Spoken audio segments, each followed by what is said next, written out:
Here's the thing nobody wants to talk about when the lights go out. Within the first hour of a major blackout, crime rates spiked by over 300% in urban areas. But here's what's fascinating. Experienced criminals don't just randomly wander around looking for targets. They follow a very specific psychological blueprint, a mental map of opportunity and risk that's been hardwired into their decision-making process through years of avoiding capture. And if you understand this map, if you can see the world through their eyes, you'll discover how to make yourself psychologically invisible to predators when the entire city is plunged into darkness. The criminal mind during a blackout operates on a frequency most people never access. While you're fumbling for flashlights and wondering when the power will return, career criminals are running a rapid-fire decision tree that determines hunt or avoid in under 30 seconds. It's not conscious thought. It's survival programming firing in a specific sequence that's kept them out of cages for years. This mental decision tree operates on three core questions that flash through their brain in rapid succession. Who might be watching me right now? Where are my escape routes if this goes wrong? What kind of resistance am I likely to face here?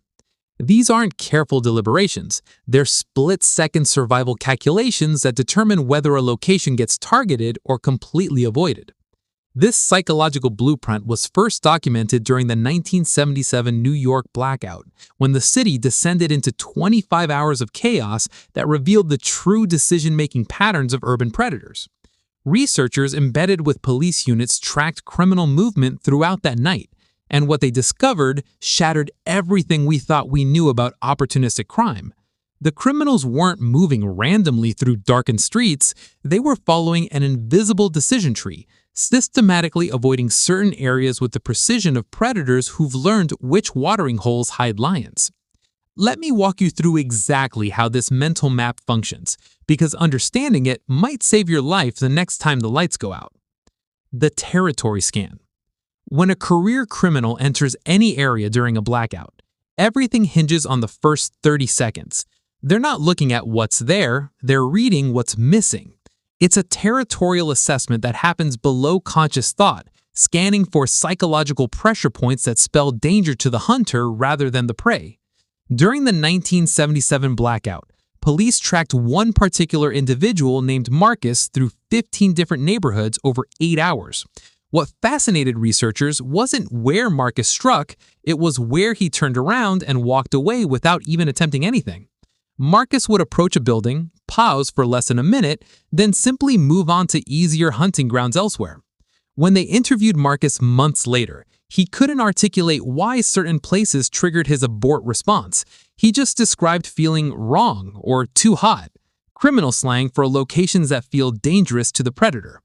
But when researchers mapped his route, they found Marcus was unconsciously answering all three core questions in that first 30-second scan.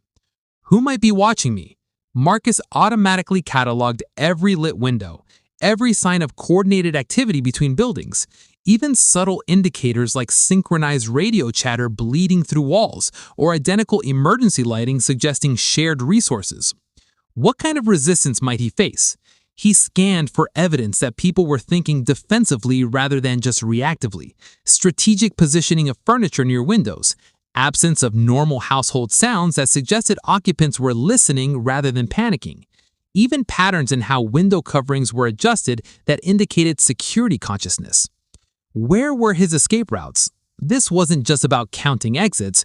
Marcus was reading the entire territorial flow, looking for approach routes that avoided natural observation points, escape paths that didn't funnel him toward likely law enforcement response corridors, and most critically, signs that someone else had already thought about controlling movement in and out of the area.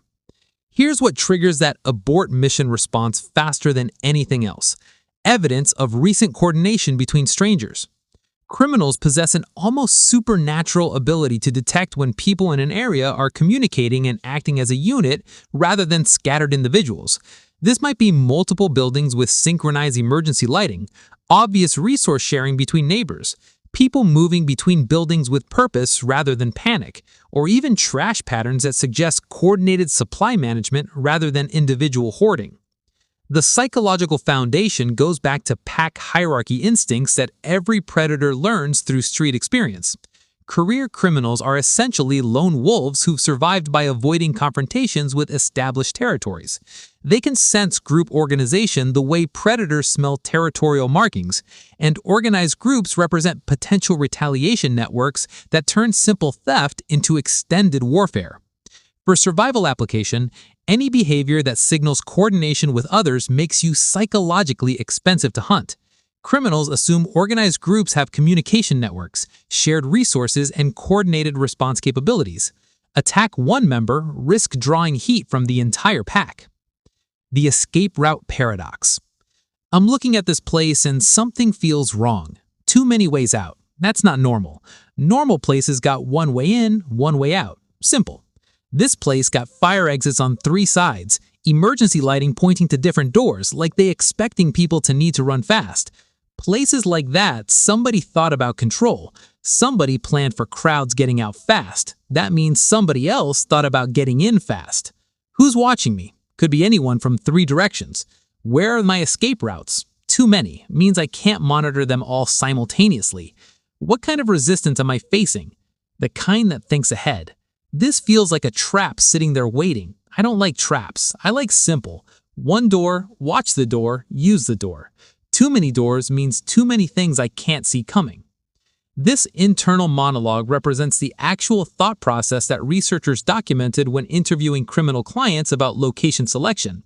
The counterintuitive truth is that multiple obvious exits actually trigger avoidance rather than attraction, because experienced predators associate complex exit strategies with institutional control and defensive thinking. They thought about observation points. Where are my escape routes? Too many means I can't monitor them all simultaneously.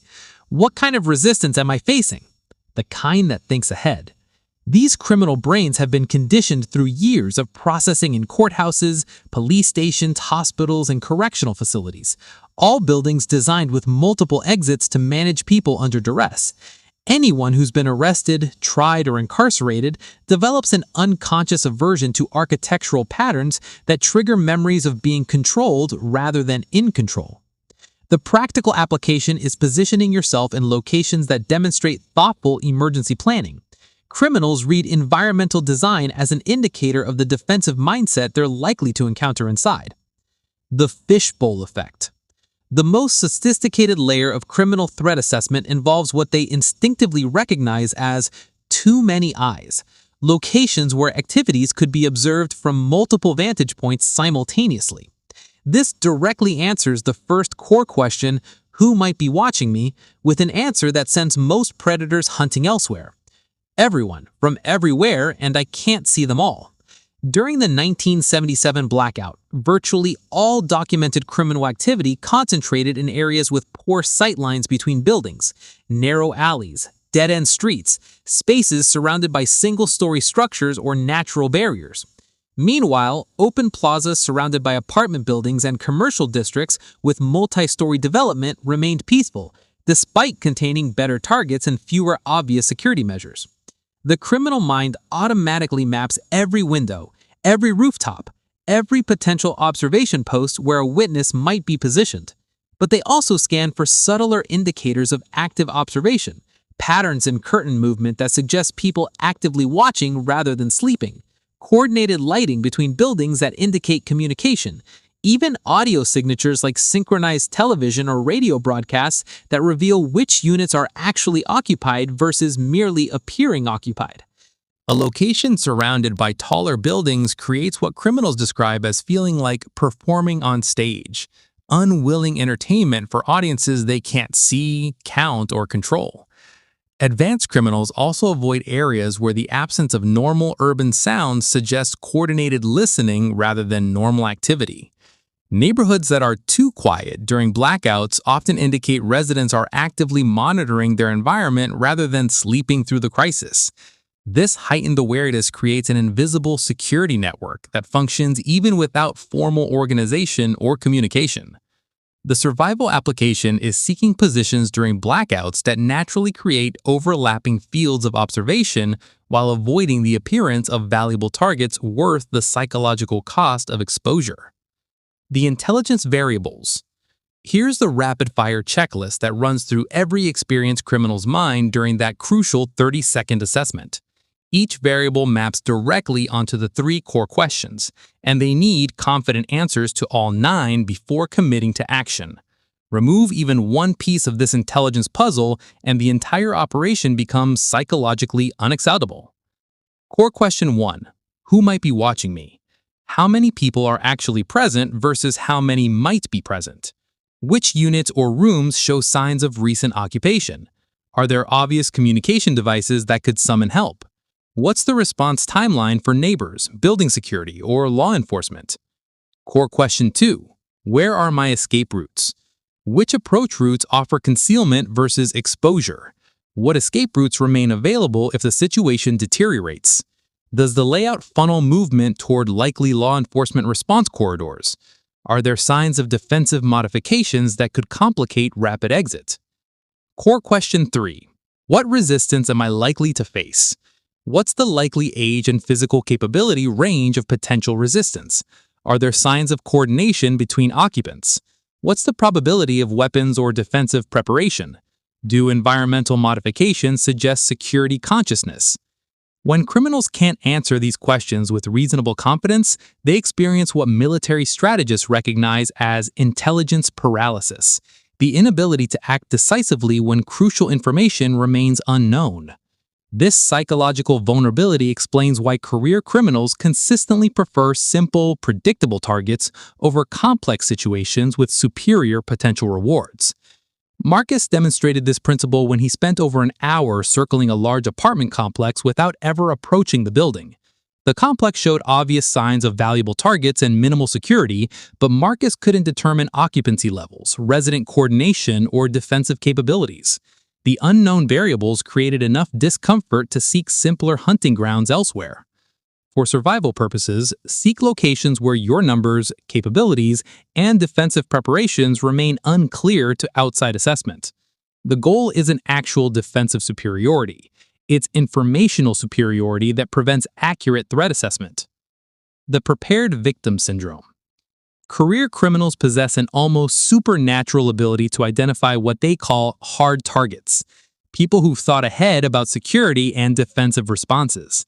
The presence of security consciousness provides clear answers to all 3 core questions in ways that trigger immediate avoidance. Who might be watching? Someone who's already thought about this. What resistance will I face? Someone who's prepared for exactly this scenario. Where are my escape routes? Probably monitored by someone who planned ahead. This detection ability operates through micro-signal recognition that happens below conscious awareness. Criminals scan for environmental indicators that suggest defensive thinking, window treatments that prevent interior visibility, strategic placement of outdoor furniture that complicates approach routes, landscaping choices that eliminate hiding spots, security company stickers regardless of system functionality, even subtle modifications to lighting or entry points that suggest ongoing security awareness. The psychological foundation is simple but profound. Security consciousness indicates a defensive mindset, and defensive-minded people are statistically more likely to be prepared for confrontation in multiple ways. Criminals assume that someone who thinks systematically about preventing crime has also thought systematically about responding to crime, calling for help, coordinating with neighbors, and potentially fighting back effectively. What's fascinating is that criminals often can't articulate exactly why certain locations trigger their avoidance response.